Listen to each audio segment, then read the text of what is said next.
నిజం కన్నా కళ అందంగా కనిపిస్తుంది, ఎందుకంటే అది అబద్ధం కనుక.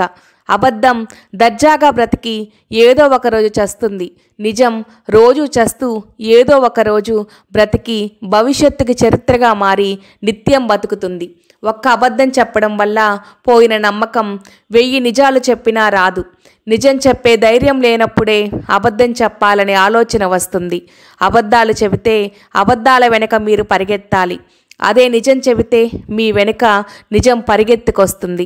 జీవితంలో అబద్ధం చెప్పే వాళ్ళనైనా క్షమించు, కానీ అబద్ధం చెప్పి ఇదే నిజమని నమ్మించే వారిని జీవితంలో క్షమించవద్దు.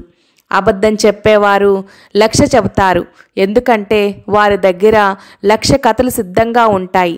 నిజం చెప్పేవారు ఒక్క విషయమే పదే పదే చెప్తారు, ఎందుకంటే నిజం అనేది ఒక్కటి మాత్రమే ఉంటుంది. అద్దాల మేడలో ఉన్నవారు అబద్ధం చెప్పినా నిజమేనని నమ్ముతారు ఈ జనం. పూరి గుడిసెలో ఉన్నవారు పచ్చి నిజాలు చెప్పినా అబద్ధమేననుకుంటారు. నీ పెదవులు అబద్ధం చెప్పినా నీ ప్రవర్తన ఎప్పటికీ అబద్ధం చెప్పదు. నిజాలు ఎప్పుడూ చేదుగానే ఉంటాయి, అబద్ధాలు ఎప్పుడూ తీయగానే ఉంటాయి. నిజం మాట్లాడితే శత్రువు, అబద్ధం మాట్లాడితే మిత్రుడు. నిజం నొప్పిని ఇస్తుంది, అబద్ధం ఆనందాన్ని ఇస్తుంది. కానీ నిజం ఇచ్చిన ప్రశాంతత అబద్ధం ఎప్పటికీ ఇవ్వలేదు. 100 అబద్ధాలు చెప్పి నమ్మించే ప్రయత్నం చేయడం కంటే ఒక్క నిజం చెప్పి క్షమించు అని అడగడం చాలా ఉత్తమం. నిజంగా నిజం చెప్తే ఎవరికీ నచ్చదు, కానీ అబద్ధాన్ని నిజంగా చూపిస్తే ఆ అబద్ధమే నిజమైపోతుంది. బహుశా దీనివల్లనేమో చెడు కూడా మంచి పనిలా కనిపించడం మొదలైంది, మంచి పనులు చేయడం కరువైంది.